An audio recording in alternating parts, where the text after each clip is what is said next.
estamos y tenemos un invitado muy especial, José, a propósito de todo este tema y los anuncios que ha hecho el nuevo gobierno del presidente Gustavo Petro a través de su Ministerio de Hacienda y por ende a través del director de la DIAN, y tiene que ver con esta reforma tributaria, José, que hoy los colombianos están un poco confundidos.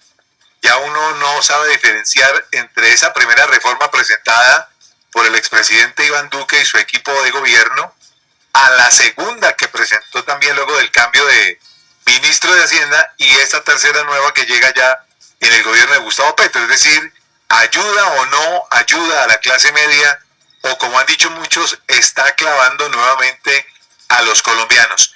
Y está con nosotros José Ángel, el doctor Eduardo Algarra, él es contador tributarista, además es especialista de derechos tributarios. Doctor Eduardo, un gusto saludarlo y gracias por estar con nosotros en Vía Pública. Bienvenido. Buenas tardes, Juan Carlos, y buenas tardes, José Ángel. Un gusto estar acompañándonos y a la audiencia. Bueno, tendríamos que desprendernos mucho, doctor Eduardo, de muchos interrogantes que hoy se hablan en torno a este tema de esta reforma tributaria. Yo quisiera tal vez preguntarle y iniciar preguntándole al doctor Algarra, definitivamente esta reforma tributaria a nivel general ¿es buena o es mala para el ciudadano, el trabajador de a pie? ¿Es buena o es mala para esa persona natural que hoy en día somos la gran mayoría de colombianos que trabajamos de esa manera en este sistema del país? Bueno, pues la reforma tributaria pues afecta bastante, sí va a afectar bastante la clase media, porque pues el común de la clase media pues está en un proceso de ingresos entre 7.515.000 millones de pesos aproximadamente, y con la reforma tributaria y la forma como están establecidos los diferentes elementos para establecer el impuesto base, pues le quita bastante beneficios y obviamente sube sustancialmente la tasa de contribución, de tal forma que definitivamente debe pagar. Claro. Doctor Eduardo, hablemos un poco de esa renta para las personas naturales. Dice el director de la DIAN, incluyendo el ministro de Hacienda, que tendrán que pagar quienes ganan más de 10 millones de pesos en adelante, pero hay mucha confusión, es decir, 10 millones en un salario o 10 millones que también se pueden acumular en un patrimonio hoy básico sumado a una serie de cosas que puede estar haciendo esa persona natural. Pues va en dos partes. La primera es el tema de ingresos. Las personas, yo dentro del cálculo que he realizado para efectos de establecer la renta, digo que no van a pagar los de 10 millones, van a pagar de 7.500.000 para arriba, porque la forma como han limitado las deducciones, una persona que gane 7.500.000 mensuales, aplicando el posible deducciones, ya tendría que pagar renta. Lo que pasa es que pagaría sobre una tarifa diferencial del 19%, que es la mínima, lo cual pues ahí empieza a tributar. Ya en ese aspecto, ¿qué elementos eliminó la nueva reforma? Primero que todo, hay un tema importante, y es que dentro de la cédula general van a incluir las ganancias ocasionales. Es decir, que deja de pagarse renta del 10% de ganancias ocasionales y entran en la depuración entre el 0% y el 39%. Ese es un efecto que va muy fuerte, que va a golpear mucho el bolsillo de los contribuyentes. Las rentas exentas que se generan en deducciones que le permite la norma actualmente, pues ya les limitaron a 45 millones de pesos. Actualmente estaban en más de 100 millones de pesos. Y el 25% de renta exenta que se permite de acuerdo al artículo 206 del Estatuto Tributario de la ONU, que estaba en el 25% y obviamente pasaba a unos valores superiores a los 100, ya queda limitada a 30 millones. Eso quiere decir que desde el punto de vista de todas las exenciones o depuración que nosotros denominamos de esa renta, pues ya va a ser muy limitada y y la base gravable va a subir sustancialmente. Eso quería preguntarle, esa subida de esa base gravable, ¿qué va a cambiar? Digamos, en ese caso, doctor Eduardo, por ejemplo, normalmente un trabajador que gana más de 4,5 millones, que gana 5 millones, por ejemplo, está declarando renta. El mismo que puede estar ganando 7 millones, 8 millones, digamos, alcanza a declarar renta. Pues no sabemos, dependiente si a la final paga o no paga, no sé, en ese deducible. ¿Ahí en qué cambia? Es decir, el impuesto se incrementa, es decir, el valor que pagaba en esa declaración de renta se incrementa con esta nueva reforma tributaria. Sí, claro. Digamos que una persona que este año con unos ingresos, vamos a poner el ejemplo que puso el doctor Luis Carlos Reyes, una persona que gana 10 millones de pesos puede estaría pagando anteriormente una renta posiblemente de unos 3 millones de pesos. Sustancialmente puede casi doblarse de la renta para el próximo año por la limitación de las deducciones. O sea que en términos de aportes va a ser bastante fuerte. Claro. Antes de que venga mi compañero José Ángel, quería preguntarle al doctor Eduardo, a propósito de esas deducciones, y hablo, digamos, para ese caso también del tema de las personas naturales y de esas personas que tienen un contrato por prestación de servicios, que declaran renta. En esas deducciones siempre el independiente pues tenía un poquito más de ventaja comparado al trabajador que tiene un contrato a la hora de declarar renta. Esas deducciones van a cambiar, es decir, la que usted tenía cuando usted le presentaba a un contador normalmente y ya sacaban esas deducciones para medir ese balance a la hora de presentar la declaración de renta. Hay una parte en los prestadores de servicio que tienen una acción de poder deducir de su renta todos los costos y gastos que tengan relación directa con la prestación del servicio que están haciendo. Y en esa medida pues pueden bajar sustancialmente su base gravable. Es decir, esto de que no le genere la rentabilidad o el negocio no le genere la rentabilidad que ellos están esperando, pues esos gastos que estuvieran siempre y cuando sean debidamente soportados, es decir, que sean con factura electrónica, con documento electrónico o con pago de nómina electrónica, se podrán deducir de renta y obviamente pues no les afectará dentro de la depuración, porque la que estamos hablando está más enfocada a las personas que tengan la condición de trabajadores. Claro, por supuesto. Mi querido José, lo integro a esta conversación con nuestro invitado especial a esta hora de la tarde. Pues mil gracias a Edward por haber atendido. Bueno, hablamos muy temprano y estuvimos analizando rápidamente algo parte de la reforma a Edward Algarra. Pues es que el señor presidente se ha ratificado lo que en campaña dijo, y es que esta reforma tributaria quiere que busque disminuir de manera importante la desigualdad social. Y cuando uno, de acuerdo a lo que ha dicho el doctor Eduardo Algarra, creo que la desigualdad es que los más de 4 millones de ciudadanos que pagan impuestos son los más clavados. Porque aquí uno no ve que se vaya a incluir otra población para que tribute. Y uno ve es que metieron ya en un rango de ricos a personas que ganan 10 millones en adelante de pesos. El tema es, esos 10 millones, ¿cómo los consigue? Porque pueden haber salarios integrales, donde el día que usted sale de una empresa salió ya con todo. Entonces me parece que en lugar de equidad hay más desigualdad. Eduardo, buenas tardes. Buenas tardes, José Ángel. Digamos que dentro del proceso y conforme al análisis yo creo que obviamente a la clase rica del país, pues obviamente sí se van a ver bastante afectados por el tema de renta, no solo por este caso, sino por otro tipo de ingresos que tienen. Ahorita voy a explicarles cuáles pueden verse afectados. Pero también incluyeron a la clase media, es decir, yo considero, en mi opinión personal, que una persona que se gane 10 millones de pesos mensuales, obviamente no lo recibe completo, tiene que pagar una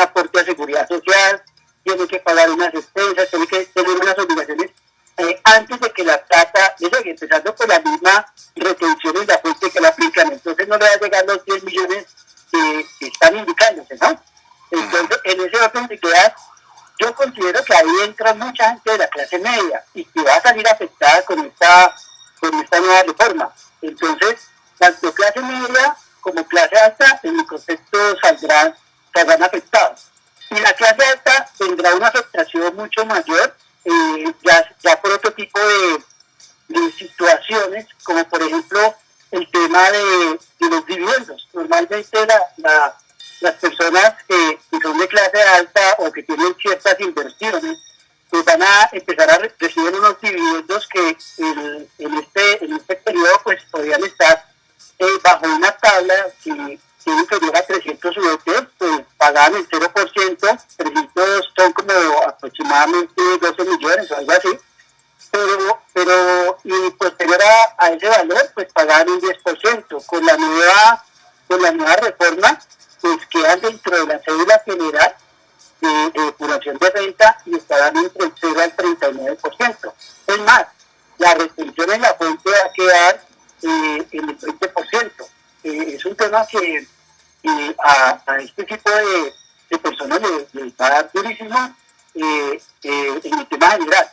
Ahora, hay otra parte de otros ingresos que uno genera normalmente, que pueden ser las ganancias ocasionales, que se dan por la venta de un inmueble, por la venta de unas acciones, por la venta de mobiliario, algo que tenga en posesión de la persona y que anteriormente también estaba grabada la tarifa general del 10%, pero que obviamente si es una sociedad la que está vendiendo, pues la renta va a quedar en el 30%, si es una persona natural queda en la tarifa del 0 al 39%, y si es un extranjero pues va a quedar con el 30%. Es decir, que ese tipo de transferencias de capital pues van a ser muy onerosos a nivel impositivo. A una persona que devenga 6, 7 millones, ¿de algún modo también se va a ver afectada? Ese cálculo, pues yo soy contador público, me voy un poco más a la norma también, un poco a establecer ya desde el punto de vista de los cálculos, y dentro de mi cálculo, una persona que pueda ganar normalmente 5.833.000 pesos, y aplique sus aportes de seguridad social y que aplique un dependiente, o sea, que tenga un hijo, que da una extensión por dependencia económica, empezaría a pagar una renta a la tarifa marginal del 19%, obviamente aplicando lo que establece la tabla.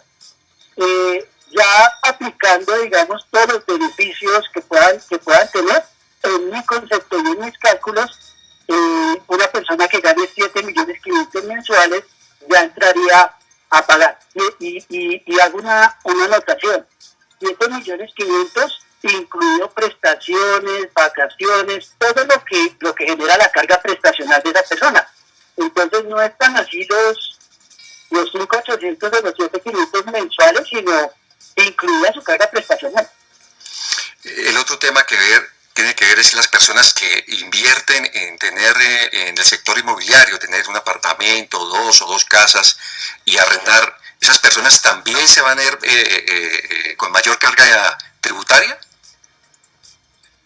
Sí, las limitaciones que generan las rentas no laborales, que son las rentas de capital, perdón, que son las que entrarían, pues digamos que van a tener el tema de las deducciones que se establecen, van a tener las mismas limitaciones y posiblemente van a generar un impuesto un poco más alto. Los beneficios tributarios, doctor Eduardo Algarra. Bueno, beneficios tributarios, pues vamos a tener bastantes situaciones desde el punto de vista tributario.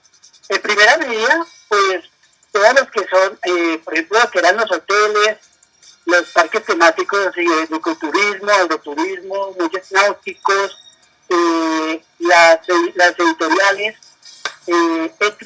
pierden el beneficio de la renta especial del 9%, y ya empiezan a cancelar el 35%. Se va a mantener obviamente el tema de los 3 puntos a las entidades financieras, es otro tema. Las zonas francas, van a verse afectadas porque cambian de su tarifa especial al 20%, lo cual las van a mantener, pero siempre y cuando cumplan dos condiciones. Una, que cumplan un plan de internacionalización aprobado, es decir, que deben exportar o estar destinadas a la exportación y cumplan un umbral mínimo de exportación. Entonces, ese es otro beneficio que se pierde. Los ingresos no constitutivos de renta ni ganancia ocasional que se tienen establecidos de acuerdo a la normatividad van a ser limitados al 3% de la renta líquida ordinaria. Es decir que a pesar de que tienen el beneficio, les van a poner un techo, una limitante, obviamente va a hacer que el impuesto aumente. Desde el punto de vista del impuesto de ICA, por ejemplo, que era un beneficio que se podía llevar como descuento tributario, ese va a ser eliminado. Va a quedar como una deducción al 100%, que no es lo mismo, porque pues, la tasa impositiva es del 35%, es decir que en el otro pago teníamos un diferencial de ganancia del 15% que va a ser eliminado. Y el impuesto al patrimonio, pues, no va a ser deducible en renta. Esas son algunas de las situaciones que se presentan en la pérdida de beneficios que se tienen a la fecha. Tengo dos temas más, doctor Algarra. El primero que tiene es el impuesto a las bebidas azucaradas y los alimentos, que es lo que ha más levantado la roncha, porque aquí lo que se está viendo, el análisis, es afectar a la clase más vulnerable. El tema de las bebidas azucaradas y los alimentos ultra procesados, porque, ponía un ejemplo, el obrero, generalmente su alimento, a veces que el almuerzo, es el salchichón, el pan, la gaseosa, y ahora se va a ver afectado, porque si bien es cierto que el señor ministro decía que había hablado con el presidente Postón y decía el ministro que el presidente ha dicho, no, cárgueselo a la empresa, el impuesto. Todos esos impuestos siempre se los van a cargar al ciudadano, doctor Algarra. Sí, digamos que a nivel impositivo tenemos que entrar en un tema económico. Independiente de que el impuesto al consumo que se va a generar para bebidas ultraprocesadas, azucaradas, va a ser cargado o va a ser generado como contribuyente de la empresa que está generando esa bebida, pues obviamente sucederán dos cosas. La primera, o que lo asuma el empresario a costas de su utilidad, que va a ser muy difícil porque en el tema, en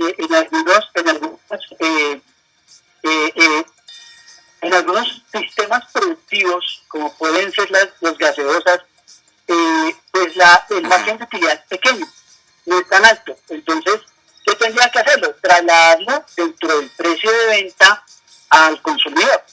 ¿Y eso qué implica? Pues que la persona va a consumir menos, que básicamente es como el objetivo. Lo que no se tiene es un plan de apoyo a ese tipo de empresas para poder ayudarlas a sostener, porque no sé si independiente de las grandes empresas embotelladoras, la gente sabe que hay más empresas de embotellamiento de gaseosas que no son tan reconocidas, pero que tienen una participación importante en el mercado en Colombia. Y estas empresas pues se van a ver bastante afectadas, donde pueden tener 500, 600 empleados que les van a una situación difícil y que posiblemente las puede llevar a una situación de no pago o alguna situación económica que puede ser afectada a la misma población, a los mismos empleados. Entonces, como que no se evalúa esa situación respecto a las posibles consecuencias y el apoyo que pueden darle pues para que no se viera afectado ese proceso empresarial. Entonces, sí o sí, al final le va a llegar al consumidor y el consumidor pues obviamente reaccionará. Siempre nos hemos preguntado si los influencers, a conocer sus ingresos que van de 90 a 100 millones de pesos, aquellos que utilizan las redes sociales, YouTube, Instagram, TikTok, Twitter, Facebook, tributan. Y el otro tema unido a ello que tiene que ver es que las plataformas como Netflix, Star Plus, Disney, etcétera, malas de transporte como Uber, Bit, van a estar grabando, van a ser grabadas, van a generar impuestos.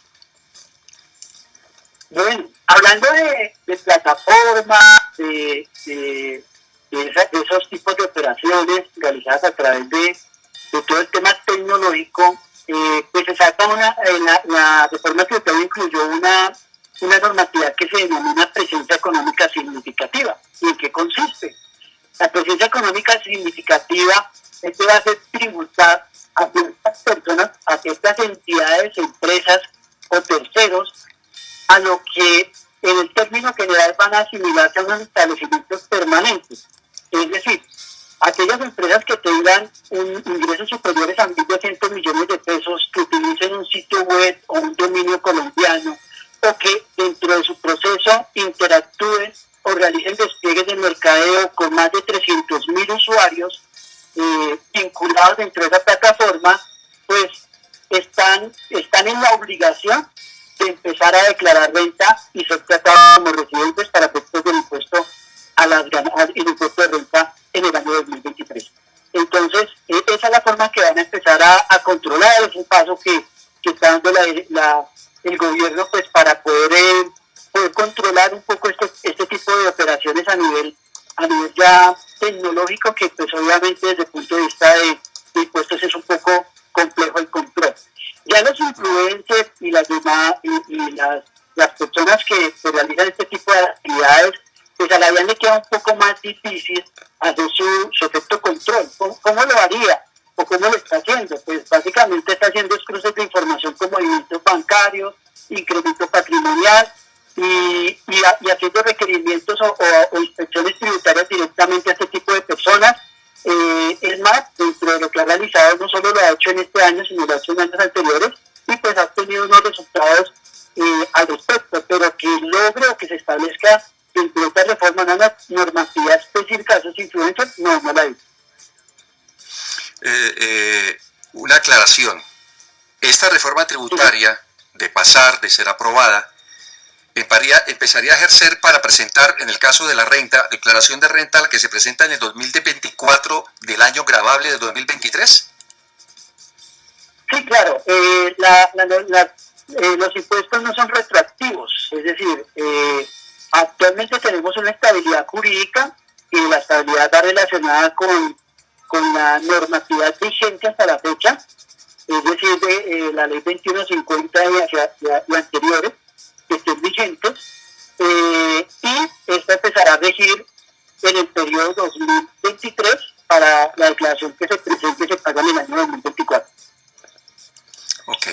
Y quisiera una visión suya, ya que usted es asesor, consultor con varias empresas, teniendo en cuenta esta carga impositiva tributaria para empresas y personas de ganancias que son empresarios, con la propuesta de la reforma laboral, volver a generar el recargo nocturno o horas extras a partir de las 6 de la tarde.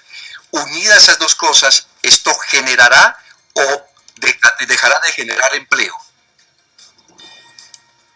Pues digamos que existe un riesgo alto que en el tema de generar un premio económico, porque pues obviamente estamos siendo cargados las empresas. Obviamente yo tengo una firma de revisoría y consultoría, en el cual pues obviamente nos estamos viendo frenados por el tema de la carga impositiva que impide pues un crecimiento, y adicionalmente también pues la carga laboral puede afectar el buen desarrollo de las actividades, el proteccionismo. Digamos que entiendo que hay una protección al empleado, pero pues obviamente sin llegar a temas donde ese proteccionismo sea tan fuerte que impida que una empresa pueda generar. Las empresas no se van a quedar quietas. Actualmente la tecnología, el desarrollo tecnológico ya en otro, no solamente desde el punto de vista de sistemas, sino de otras áreas, pues permite que haya entre comillas, un reemplazo o una forma de manejo.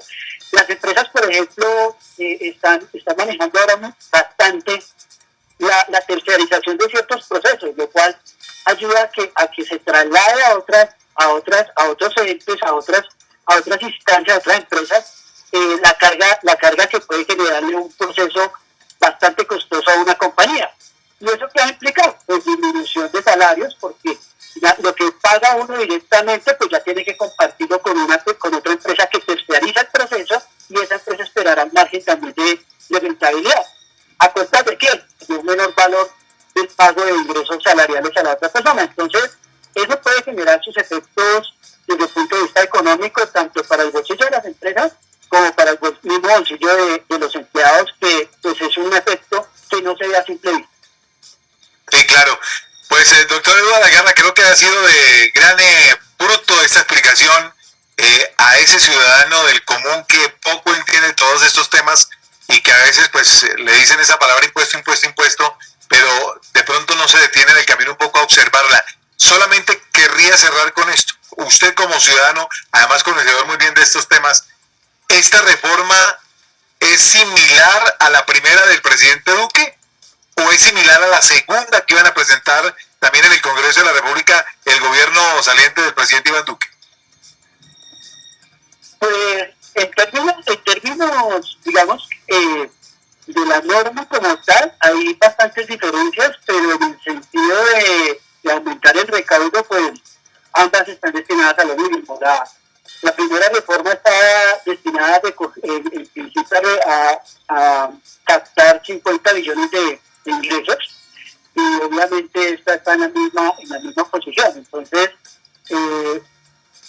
la única diferencia que veo grande es respecto al nivel empresarial, donde la anterior era un poco más proteccionista con las empresas, porque no le quitaba, digamos, tantos beneficios que tenía. Esta sí es más fuerte respecto a esos beneficios. Y las dos son muy parecidas desde el punto de vista de renta de las personas naturales. No es la normatividad como tal, sino en el interés de poder aumentar el recaudo a través del pago de renta de persona natural. Claro, pues ahí queda muy bien explicado ese tema. Doctor Eduardo, pues mil gracias por estar con nosotros. Seguramente lo vamos a estar molestando para que nos acompañe y seguir desglosando todos estos temas que son importantes por estos días en el país con esta reforma tributaria. Un fuerte abrazo y gracias por estar aquí en Vía Pública. Bueno, muy amable a ustedes por invitarme y estaré pendiente. Gracias. Muy amable, es el doctor Eduardo Algarra, él es especialista tributario, un hombre que nos ha desglosado hoy, mi querido José, todos estos temas y tal vez estas inquietudes.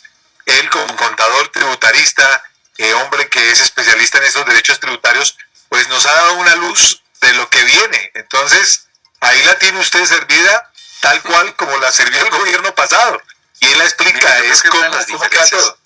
Sí, una de las diferencias frente a la de Carrasquilla, que fue la que fue florero de Llorente para el tema social, es que la de Carrasquilla buscaba 25, esta busca el doble, 50. En el tema de Carrasquilla es que iba a grabar la canasta familiar con el 19%. Esta no tocó el IVA, pero está tocando el IVA de cosas esenciales para la gente de estrato, pues es general, pero la que más se afecta es el estrato bajo, con el tema de las bebidas azucaradas y de los alimentos. Por empezar por algo nomás, o sea, ¿hacia dónde vamos y qué va a pasar? El tema es, va a pasar en el 100% la reforma tributaria como tal, porque generalmente la experiencia dice que siempre hay negocio y hay peluqueada. Toda la razón, mi querido José. Tema que seguirá siendo seguramente de análisis y de interpretación en muchos sectores del país.